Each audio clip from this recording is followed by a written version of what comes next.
আমি এখন লাচুংয়ের 0 পয়েন্টে আছি। 0 পয়েন্টে অজস্র লোক এসছে। আমি একটা জিনিস দেখে অবাক হয়ে যাচ্ছি। ছোট ছোট বাচ্চা অভিভাবকরা নিয়ে চলে এসছে এত 1000 ফিট উপরে, যেখানে নর্মাল আমাদের মতন মানুষেরা নিঃশ্বাস নিতে পারছে না।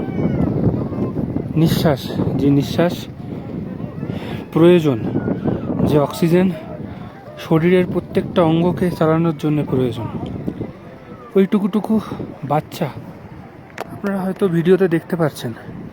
ছোট ছোট বাচ্চা, আমি যে জুম করি, এখানে একটা বাচ্চা, কিছুক্ষণ আগে আমি দেখছিলাম ওইখানে একটা বাচ্চা কাঁদছিল।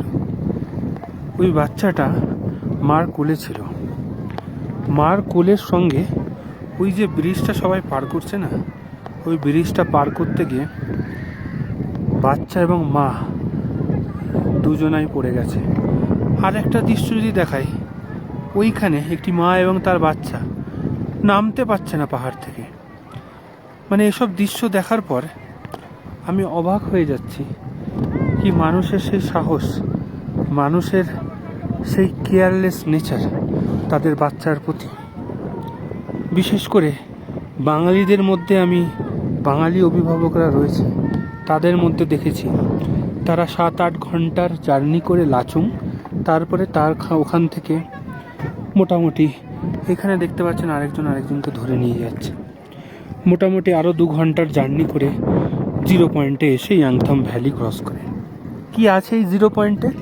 0 পয়েন্টে আছে হচ্ছে শুধু এইরকম শক্ত জমে যাওয়া বরফ। বরফ কি আপনি নিয়ে খেলতে পারবেন? না, বরফ আপনি নিয়ে খেলতে পারবেন না, কারণ বরফ জমে গেছে। মোটামুটি ভিডিও, ফটো এবং স্ট্যামিনা যদি ভালো হয় তাহলে আপনি এখানে সারভাইভ করতে পারবেন। ওখানে দেখুন, আরেকটু জুম করে দেখাচ্ছি, দেখুন ওখানে একজন একটা ব্যক্তিকে ধরে রয়েছে, সে নামতে পারছে না। কেন নামতে পারছে না জানেন?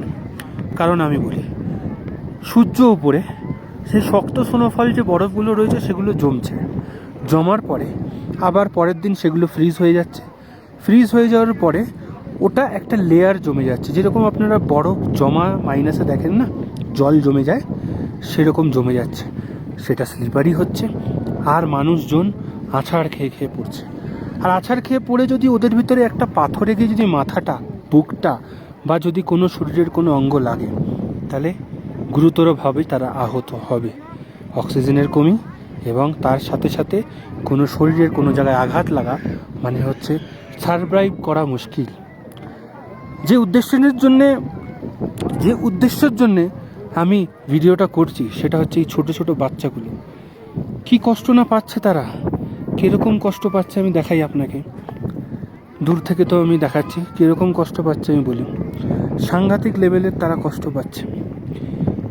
তাদের শারীরিক অসুবিধা তারা হয়তো বলে বোঝাতে পারছে না, কিন্তু ছটপট করছে, ঠান্ডায় কাতরাচ্ছে, ঠান্ডায় তারা কষ্ট পাচ্ছে। কিন্তু তাদের অভিভাবকদের এতটুকুনি হুঁশ জ্ঞান নেই যে ওই বাচ্চাগুলোকে আমরা এত 1000 ফিটে উইদাউট এনি কনসার্ন নিয়ে চলে এসেছি, উইদাউট এনি পরামর্শ নিয়ে চলে এসেছি। কীভাবে আমরা এই অবধি নিয়ে চলে আসি, কিভাবে, কার অনুমতি দিয়ে? নিজেদের অনুমতি নিয়ে। অবাক করা দৃশ্য এখানে আমি দেখতে পাচ্ছি। তাই জন্যে আমি আমার পক্ষ থেকে সাজেস্ট করব, কোনো দিন এই জায়গা চুজ করার আগে 10 বার ভাববেন।